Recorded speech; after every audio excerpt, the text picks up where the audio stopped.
نحمده ونصلي على رسوله الكريم أما بعد فأعوذ بالله من الشيطان الرجيم بسم الله الرحمن الرحيم رب اشرح لي صدري ويسر لي أمري واحلل عقدة من لساني يفقهوا قولي ربي زدني علما اللهم فقهنا في الدين Ameen Ya Rabbal Alaihi.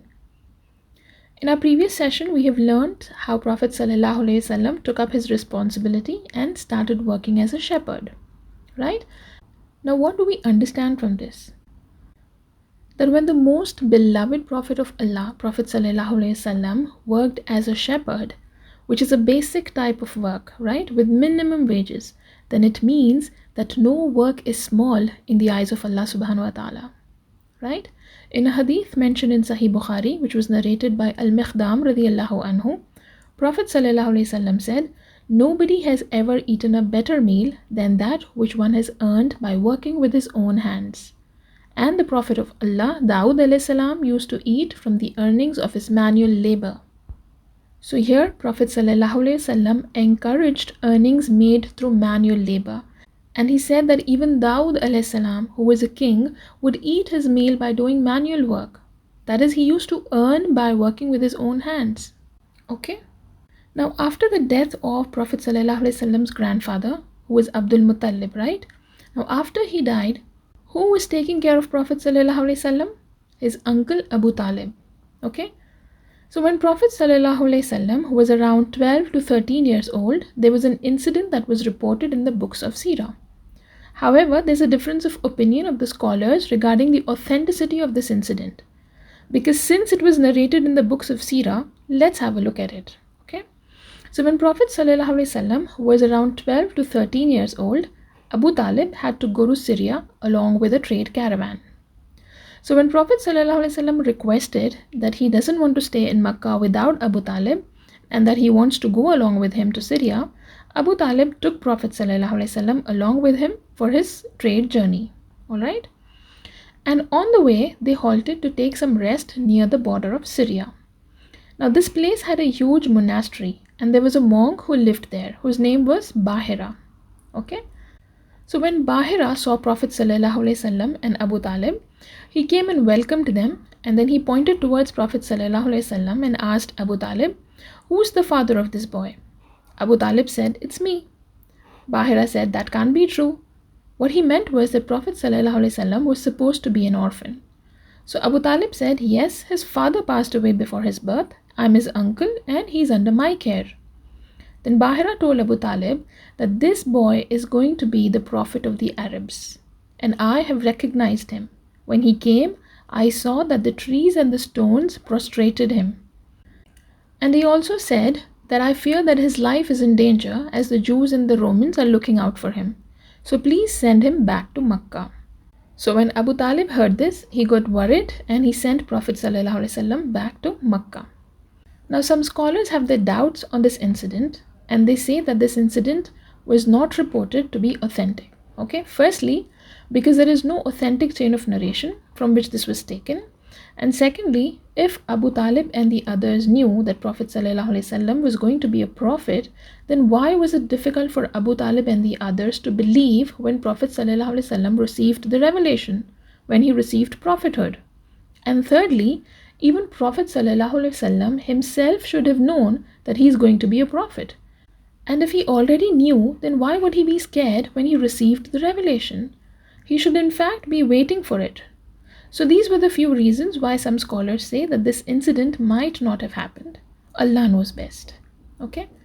Now after this, the next incident that was reported was when Prophet ﷺ was around 15 to 20 years old. Okay? And this incident was called the Battle of Fijar. Okay? And Prophet ﷺ had also participated in this battle. So what happened in this incident was that during the month of Dhul Qa'dah, a battle broke out during a fair. Okay? And the tribes that were involved in this battle were Quraysh and Kinana on one side and Khais, Ghilan and Hawazin on the other side. Okay? These were the tribes that fought with each other. So the fighting was bad and a lot of people were killed. And it is said that one after the other, there were 4 battles that took place. And what was the role of Prophet ﷺ in this battle? To collect the arrows after the battle got over Okay, he had to collect the arrows and hand over those arrows to his uncles. Because Prophet Sallallahu was too young to fight in the battle. Okay, so this was what his job was in the Battle of Fijar. And this shows that Prophet ﷺ also participated in the battles from a very young age. Okay, he was very brave and courageous. Because it takes a lot of courage, especially for the youth, to experience the bloodshed in the battles, right? So then what happened? Finally, the battles stopped and the tribes made peace with each other. Okay. Now, because these battles took place in the sacred month of Dhul Qa'dah, it was called the Battle of Fijar, meaning crossing one's limit. Okay. Fijar means that you cross the limit or you've done something wrong or bad. Because even at that time, fighting in the sacred month was considered sinful and bad. And by the way, what are the 4 sacred months in Islam? Dhul Qa'dah, Dhul Hijjah, Muharram and Rajab. And it's sinful to fight during these months, except that the enemy has started the fight and you have no choice but to defend yourself. Okay? So now there was a settlement among the tribes that they would stop violence and would support the weak and the poor and give them their rights. Because during those days, Arabs had a norm that every tribe would support their tribesmen, no matter the person is right or wrong. As long as they belong to their tribe, they were under their protection. Okay? Now this incident was followed by another incident which was called Hilful Fudul or Hilful Mutayyibin. So what happened in this incident? Now there was a young man from Yemen who was from Zubayd clan. He came to Makkah to perform Hajj. Okay, so some people who would come to Makkah, especially the merchants and traders, would get their goods and commodities along with them to Makkah so that they could sell them in Makkah and earn some profits. So now this man who came from Yemen to Makkah also brought some commodities with him with the intention of selling them in Makkah and making some profits. So he sold some of the goods to a man from Makkah whose name was As bin Wa'il. Now this man was a well-known man of Makkah. So As bin Wa'il bought the items from this merchant, but he did not pay him. So this merchant would come to As bin Wa'il every day asking for money. And As bin Wa'il would give him some or the other reason and would send him back. Basically, he refused to pay him. Now when the merchant understood his intentions, he went to the other tribes of Makkah to seek help. But none of them helped this merchant. Why? Firstly, because he was from Yemen. He was an outsider. He was not from Makkah, right? So he did not have any support from the people of Makkah because he was an outsider, right? And secondly, this man As bin Wa'il, he was a well-known man of Makkah, okay? So nobody wanted to get their hands dirty by getting themselves involved in this matter. Now this merchant, when he saw that even the tribes are not helping him out, what he did was he climbed on a mountain top and started reciting a poem expressing his grief and complaint to the people of Makkah, that how he's been treated in Makkah and how the people of Makkah are being unjust to him. So when the people heard his cry, they felt bad. And there was a man called Az-Zubair bin Abdul Muttalib. And who was he? He was the son of Abdul Muttalib and the uncle of Prophet Sallallahu. Now he took this matter in his hands and called upon the leaders of Makkah to resolve this issue. He held a meeting in the house of Abdullah bin Judan, who was an elderly man in Makkah. So these leaders came up with a pact or an agreement that going forward, no one will suppress any person in Makkah. No matter if the person is from Makkah or from outside Makkah, the people of Makkah will stand against anyone being oppressed in Makkah. And they will make sure that everyone is treated justly, and the weak and the poor will also be given their rights, and violence and injustice will not be entertained and tolerated in Makkah. And then these leaders, they forced As bin Wa'il to return the goods that were taken by him. So when the agreement or the pact was made, these people, the leaders basically, they took an oath by dipping their hands in perfume. Okay? So this was a norm in the Arabs that whenever they took an oath, either they dipped their hands in perfume or in blood. Okay? Because not all of them could read and sign, right? So this is how they used to take oaths. So now this treaty or the pact that was made was called Hilful Fudul or Hilful Mutayyibin.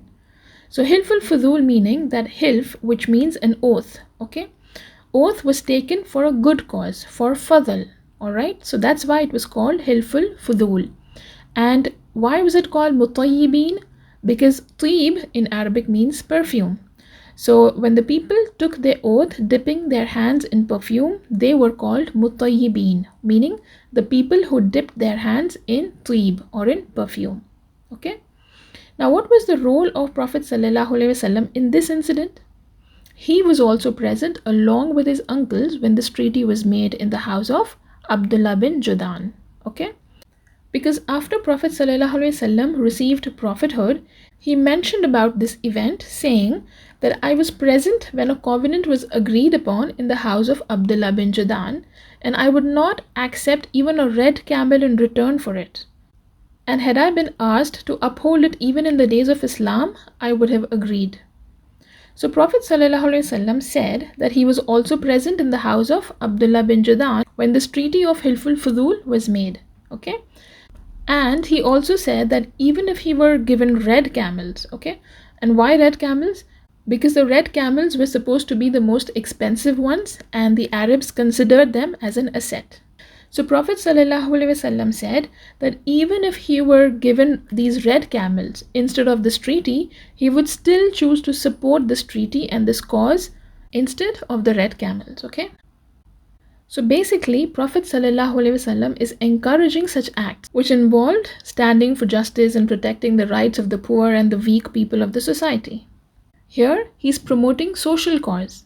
So we need to understand that Prophet ﷺ was not just involved in religious acts, but he was also very active in social causes, like standing up for justice, giving people their rights, helping the needy, alright?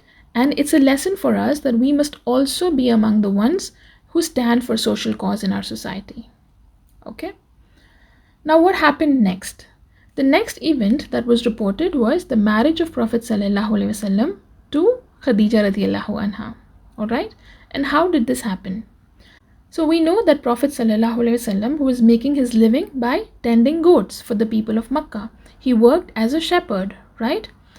Now, it is said that one day, Khadija's older sister, it was said that her name was Hala, she hired Prophet ﷺ along with another man to graze her flock. Okay? Now, when both Prophet ﷺ and the man, they finished the job, it was time to collect their wages from Hala. So when the man asked Prophet ﷺ to come along with him to collect his wages, Prophet ﷺ asked him to go on his behalf and collect his wage, as he was too shy to go himself. So now this man went to Hala's house, and her sister Khadija radiallahu anha was also present there. When Hala asked the man where Muhammad ﷺ was, the man said that he was too shy to come and collect his wages, so he asked me to collect it on his behalf. And when Hala heard this, she said, I have not seen any man who is more shy, honorable, noble and chaste in his interactions than Muhammad Sallallahu Alaihi Wasallam. Because Hala had already interacted with Prophet Sallallahu Alaihi Wasallam when she hired him, right? And she knew how Prophet Sallallahu Alaihi Wasallam was. But Khadija radiallahu anha, she didn't know about Prophet Sallallahu Alaihi Wasallam. And this was the first time she heard about him. So here, again, we come across the character of Prophet Sallallahu Alaihi Wasallam, right? How he was shy to go and collect his wages from Hala. This speaks a lot about him and his character, right? That how chaste and modest he was while interacting with the women, and how he dealt with women. And see how even Hala spoke highly about him, right? And while all this happened, who was present there? Who heard all this? Khadija radiallahu anha. And it was the first time that she ever heard about Prophet Sallallahu Alaihi Wasallam. So we are going to stop here now, and inshallah in our next session we'll learn about the marriage that took place between Prophet Sallallahu Alaihi Wasallam and Khadija radiallahu anha. Alright? Subhanakallahumma wa bihamdik, ashhadu an la ilaha illa ant, astaghfiruka wa atubu ilaik.